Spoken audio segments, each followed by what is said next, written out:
اللہ رب العزت نے نصرت کا وعدہ اپنے دین کی دعوت پر کیا ہے، اور مسلمانوں کے قدموں کے جمنے کا وعدہ کہ میں تمہارے قدموں کو تمہارے دین پر جماؤں گا، کوئی طاقت تمہیں تمہارے دین سے ہٹا نہیں سکے گی۔ یہ بات یقینی طور پر مشاہدے میں ہے کہ جب تک یہ امت دور صحابہ میں اجتماعی طور پر دعوت کی نقل و حرکت اور دوسروں کو اللہ سے جوڑنے کی کوشش میں لگی رہی، اس وقت تک ہر زمانے کی بادشاہتیں، ہر زمانے کی قوتیں اور باطل طاقتیں وہ مسلمان کے سامنے مغلوب ہوتی رہی۔ یہی وجہ تھی کہ جب امت اس طور پر دعوت پر تھی تو پھر اللہ تعالی کی طرف سے ایسا رعب دیا گیا تھا مسلمان کو، ایسا رعب دیا گیا تھا مسلمان کو، اللہ اکبر۔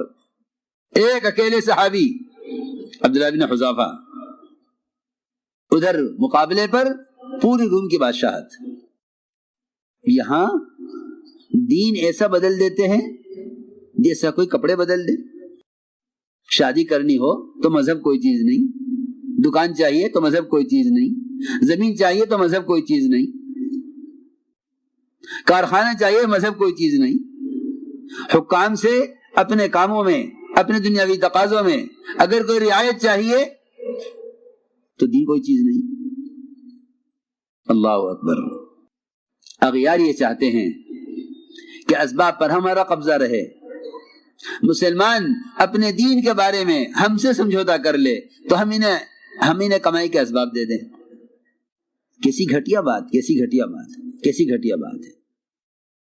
محمد صلی اللہ علیہ وسلم کی اس امت کو کائنات میں خادم، کائنات مخدوم بنایا گیا تھا اور کائنات کو اس کا خادم بنایا گیا تھا۔ اس نے یہ راستہ چھوڑ کر اپنے آپ کو غلام بنایا اور کائنات کے نقشوں کو نہیں بلکہ اغیار کو مخدوم بنایا۔ اس پر گاڑی چل رہی ہے، یہ کھلائیں گے تو کھا لیں گے، یہ پلائیں گے تو پی لیں گے، یہ دیں گے تو لے لیں گے، ہاں، اور دین کو داؤ پہ لگا دیں گے۔ یہ مسئلہ دنیا کا ہے، آخرت تو بعد میں آئے گی۔ ہاں، کیا وجہ ہے؟ خدا کی قسم، اگر سارا باطل جمع ہو کر ایک وقت میں ایک استنجے کی لائن کی سنت کا مقابلہ کرے تو ہلاکت کے لیے کافی ہے، ہلاکت کے لیے کافی ہے۔ اگر ایک سنت کے مقابلے پر آ جاوے باطل، یہاں باطل فرائض کے مقابلے پر ہے اور مسلمان یہ کہے کہ ہم کیا کر سکتے ہیں؟ کیوں؟ تم اتنے مرعوب کیوں ہو گئے؟ تم اتنے مجبور کیوں ہو گئے؟ وہ کہیں گے تمہارا وظیفہ، وہ کہیں گے تمہارا کام جس پر اللہ تعالی کی طرف سے سب سے پہلے داعی کی مدد رعب سے کی جاتی تھی۔ سب سے پہلے داعی کی مدد رعب سے کی جاتی تھی۔ اللہ نے سب سے پہلی مدد جو صحابہ کی ہے وہ رعب سے کی ہے۔ دعوت پر اللہ تعالی کی طرف سے مدد کے اسباب ہیں، مدد کی شکلیں ہیں، مدد کی قسمیں ہیں۔ اس میں اللہ نے جو سب سے زیادہ مدد کی ہے آپ کی اور آپ کے صحابہ کی، وہ مدد رعب سے کی ہے، وہ مدد رعب سے کی ہے، لیکن اس شرط پر کہ تم دین کے داعی بنو تو میں تمہاری مدد کروں گا، ورنہ نہیں کروں گا، پکی بات ہے۔ یہ چاہتے ہیں کہ دین کو بیچ میں ڈال کر اپنے کچھ مطالبے پورے کرا لو۔ وہ کہیں تمہاری ایک بات مان لو، ہم تمہاری دو بات مان لیں گے۔ مسلمان یہ سوچے یہ تو سنتی تو ہے، اس کے چھوڑنے میں کیا حرج ہے؟ سنتی چھوڑ دو، فرض تو ہے نہیں اس کا کرنا ضروری ہو، سنت ہی تو ہے، چھوڑ دو۔ اگر باطل ایک سنت کے چھوڑنے کا مطالبہ کرے تو چھوڑ دو، کیونکہ اگر یہ نہیں چھوڑو گے تمہیں معاش نہیں ملے گا۔ ہاں، چھوڑ دو، کیا بات ہے؟ حالانکہ میرے دوستو عزیزو، مولانا استاد رحمۃ اللہ علیہ مثال دے کر فرماتے تھے، مثال دے کر فرماتے تھے، فرماتے تھے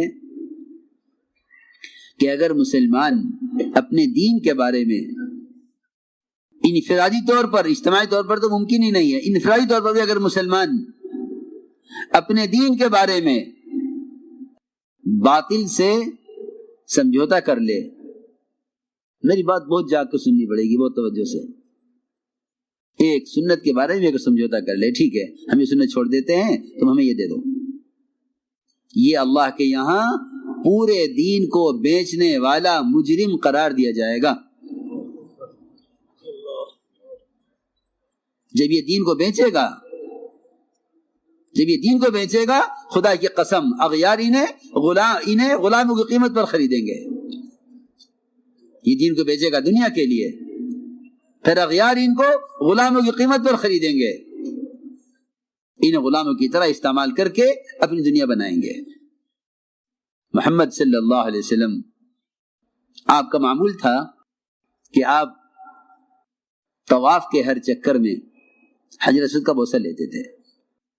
میں مثال دے رہا ہوں، سنت ہے، فرض نہیں ہے، واجب نہیں ہے.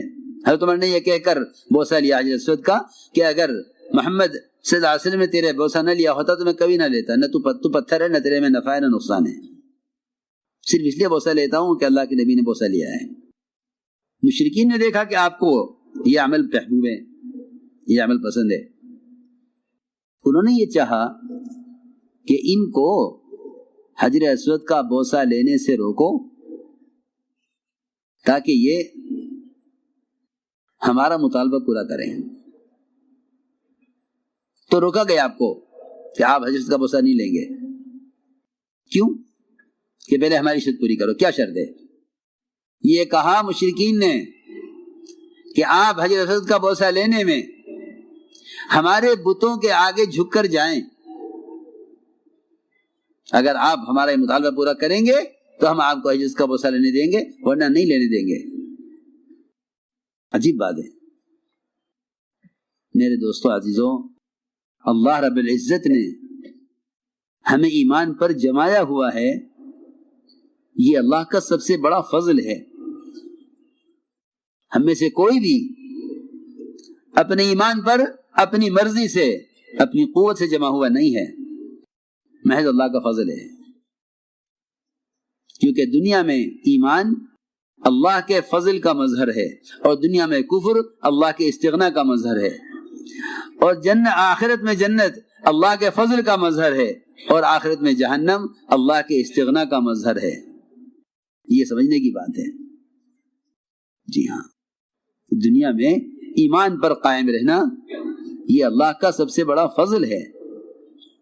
چنانچہ حضور اکرم صلی اللہ علیہ وسلم سے یہ مطالبہ کیا کہ ہم آپ کو حجر اسود کا بوسہ نہیں لینے دیں گے جب تک آپ ہمارے بتوں کے آگے سے جھک کر نہیں جائیں گے. آپ صلی اللہ علیہ وسلم کو اس میں کوئی شک نہیں کہ انبیاء علیہ السلام تو ہر گناہ سے معصوم ہیں. شرک تو کوئی تصور نہیں کر سکتا کہ انبیاء کے ساتھ شرک کا تصور بھی ہو انبیاء کو، کیونکہ وہ اللہ کی توحید کو قائم کرنے کے لیے بھیجے گئے ہیں. لیکن آپ کو ہلکا سے خیال آیا بغیر دل کے ارادے کے، اگر ان کو صرف خاموش کرنے کے واسطے سر سے اشارہ کر دیا جائے تو کیا حرج ہے؟ یہ خیال آیا بغیر دل کے ارادے کے، بغیر دل کے ارادے کے. اور یہ خیال آپ نے پکایا نہیں، آ کر گزر گیا. اللہ نے فرمایا وَلَوْلَا أَن ثَبَّتْنَاكَ لَقَدْ كِدتَّ تَرْكَنُ إِلَيْهِمْ شَيْئًا قَلِيلًا. نبی جی اگر ہم آپ کو نہ جماتے، اگر ہم آپ کو نہ جماتے تو قریب تھا کہ آپ ان کی بات کی طرف تھوڑے سے جھک جاتے، وہ بھی دل کے ارادے سے نہیں، صرف ان کو دکھانے کے لیے. اگر آپ ایسا کر لیتے تو ہم آپ کو دگنا عذاب دنیا میں دیتے، دگنا عذاب آخرت میں دیتے. ہاں، میں نے بات اس لیے عرض کی ہے کہ ہم میں سے ہر ایک غور کرے اپنی ذات کے اعتبار سے. اس لیے کہ مسلمان کی بے دینی وہ